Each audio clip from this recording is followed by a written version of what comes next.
Hi everyone, it's Linda and Michelle. And it's a Tuesday.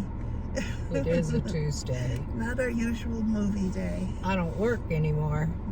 Yeah, plus Tuesday is $5 day here where we're at. So get a little bit of savings. Sure. Buy an extra popcorn or something. But so today we saw a 3.5 hour movie. Very, very, very long. And honestly, I felt the length. The movie was The Brutalist. yes, it was The Brutalist. It was pretty brutal.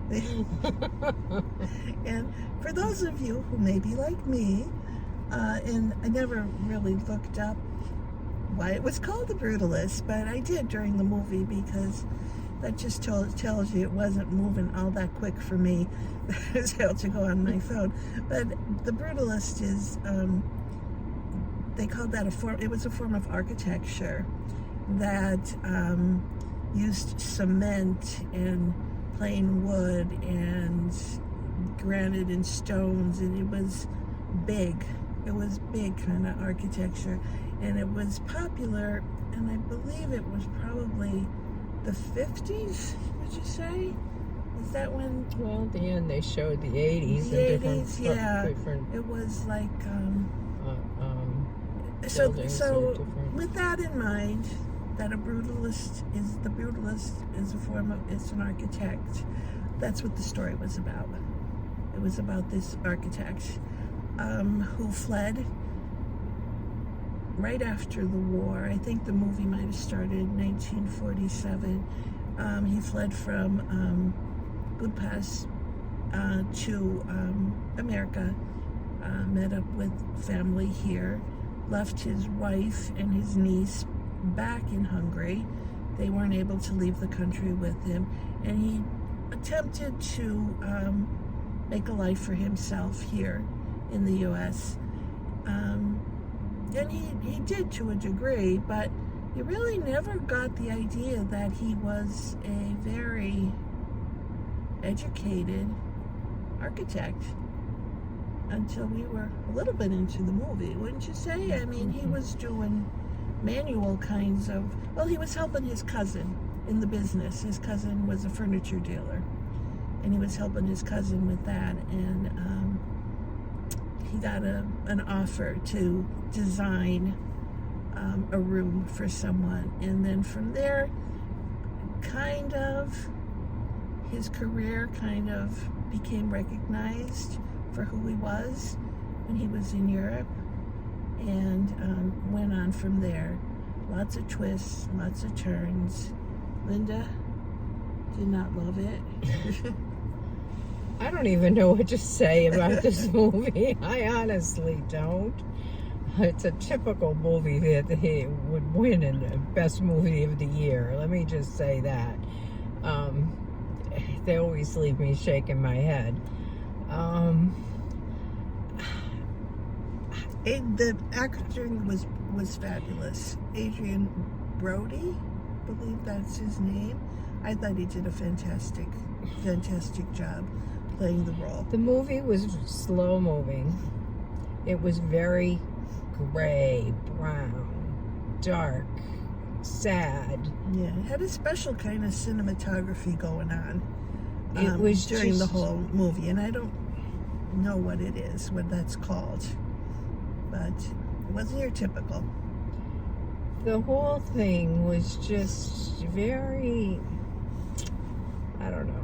I feel, first of all, I have a real hard problem watching people with drug addiction.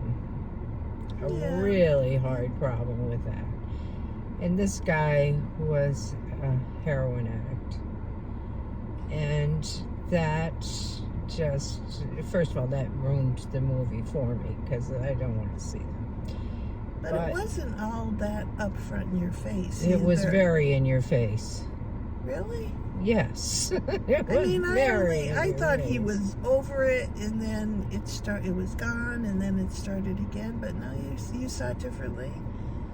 Yes. Yeah. He was just, I don't know. I mean, I get that this was a story of what some Jews who escaped, who came to America for a better life, went through. I get the horrors. I get the reality of what life could have been like when they first got here. Any immigrants, right? All the trials and tribulations of making a better life, supposedly. But he made a lot of problems for himself. I don't know what to say about it. I honestly feel like I didn't like the movie at all. There was really nothing redeeming about it for me at all.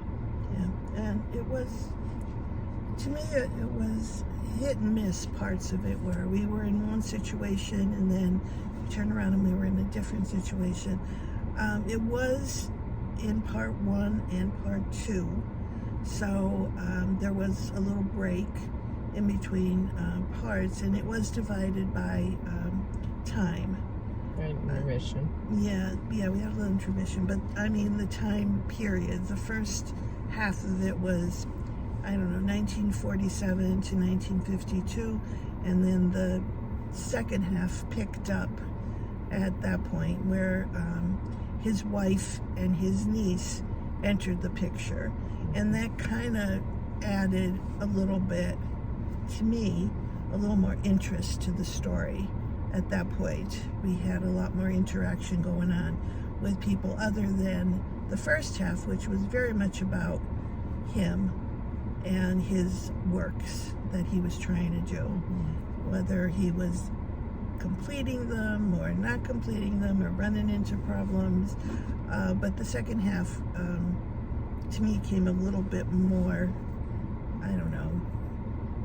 human interest when his wife and his niece appeared on the scene. So, but I don't know how you would rate it, Linda. 5. Gonna give it a 5. Yeah, but I don't know. It's a tough one, because yes, it was long. It was definitely long. Kind of slow. That's an understatement. Kind of sad, dire. And when we got in the car, I said, I don't think there was one smiley part in that whole movie. It was very dire. Everything that was happening. And there's a lot of graphic pieces to this movie as well, that you might not expect. Well, such as naked women. Oh, okay. And I see that was a tidbit that I really wasn't sure why it belonged there. But that's what I'm saying. This whole movie didn't make a lot of sense. Yeah, there were little tidbits here and there. I mean, if somebody's going to come along and say, you missed this and you missed that, and it's about this and it's about that, and it really deserves a 10, and okay, everybody's entitled to their own opinion. I'm sure there's people that love it. I did not. My stomach was sick through the whole movie.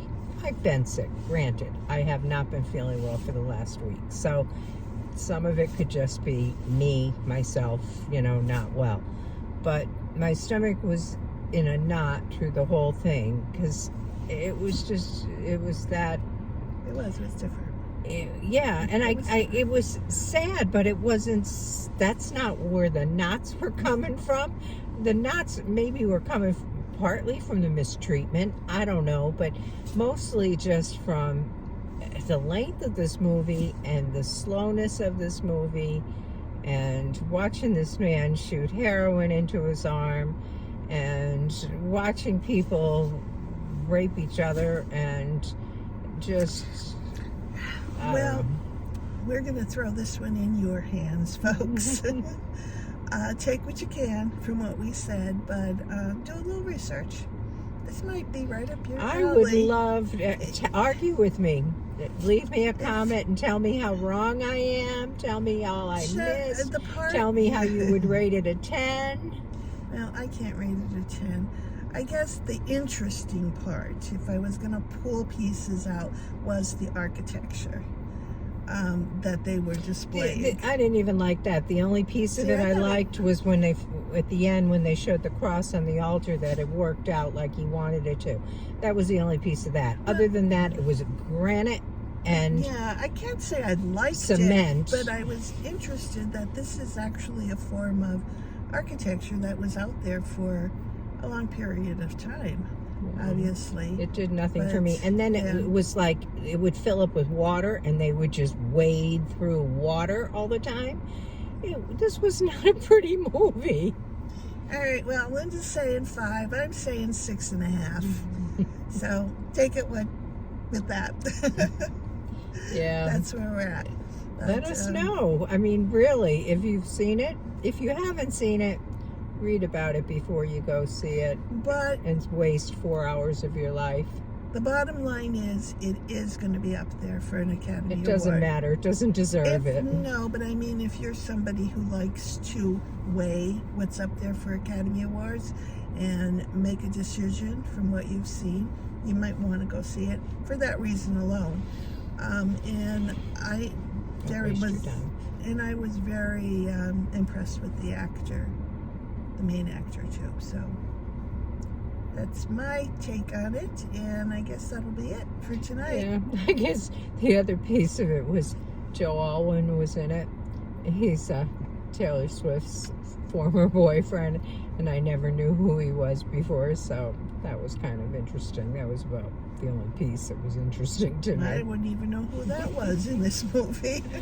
But that's it. That's all I have. So have a good rest of the night. We'll catch you in the next one. Bye. Have a good week.